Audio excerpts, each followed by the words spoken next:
Okay. My question is for Chris. First of all, congratulations on the film, both of you. Great work. Thank you. I want to ask you, Chris, how did you handle bringing a new level of intensity to Piccolo with him taking more center stage in this film? How did you approach this new sort of dynamic that he has in the film?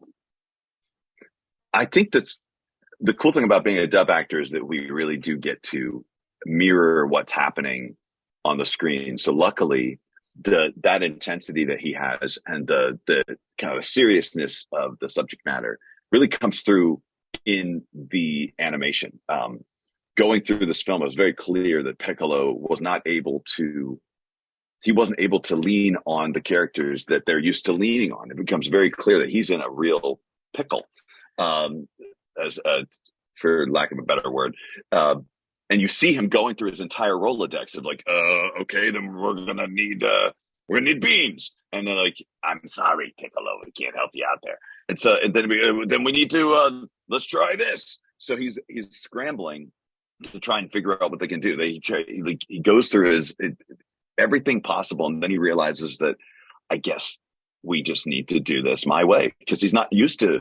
He's always been the tactical one. He's always been the one that has kind of the better idea. But he's always had Goku going like, "Well, let's just fight him, I guess." And then Piccolo, and then Vegeta's like, "Let's just destroy him, I guess." So I think it was nice to see Piccolo do what he was supposed to do, and I loved getting to experience him going through this because he does it with grace, and he does it. There's a lot of comedy in it. He's the butt of a lot of jokes along the way too. He has to use that embarrassing joke that he had stomach problems when he sneaks into the base, and then uh, and then he has to live with the results of being made fun of for that stomach problem by other soldiers for the rest of the film. And the way he holds his phone, the way he's and the way he really it shows that he has such a dear friendship with not just Gohan but his entire family. Those moments with Pan are just so endearing, and it reminds you that he is like Earth's last trainer. Everyone else is off in space doing their space things and becoming gods. He's on Earth. Master Roshi's not doing it anymore.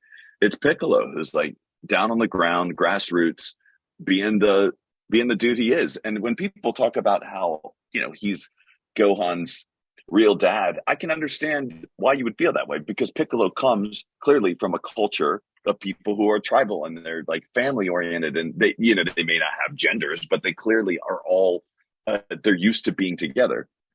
And Goku was adopted and abandoned as a child and just didn't have a father figure other than like maybe Grandpa Gohan to some degree. But so I can understand why Goku would just be kind of wrapped up in his own world. But Piccolo's been there. He's always been the guy for Gohan, and I'm happy to see this movie really kind of play that out.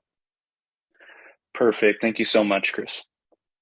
A question for both Chris and Kyle, since this is going to be published before the release of the film. How do you think fans should prepare themselves before going into Dragon Ball Super Superhero? What do you guys think? I think they need to bring all their friends and family members. And if they aren't familiar with Dragon Ball at all, obviously they need to do just a crash course and just binge as much as possible. Get in there and see the stakes and get that enriched experience. And especially something like this, it should be celebrated on as big as and loud a screen as possible. And so this Absolutely. This is always a great moment for fans who especially have been here for as long as the franchise has, and they're introducing their kids and their friends and newer generations to this. It's magic. It's pure magic, and it's something that we are all very, very fortunate to get to be a part of. Great. My only advice would be for them to bring a tarp and a raincoat because people's heads are going to be blowing up by the end of that movie. It is so good. It's so good.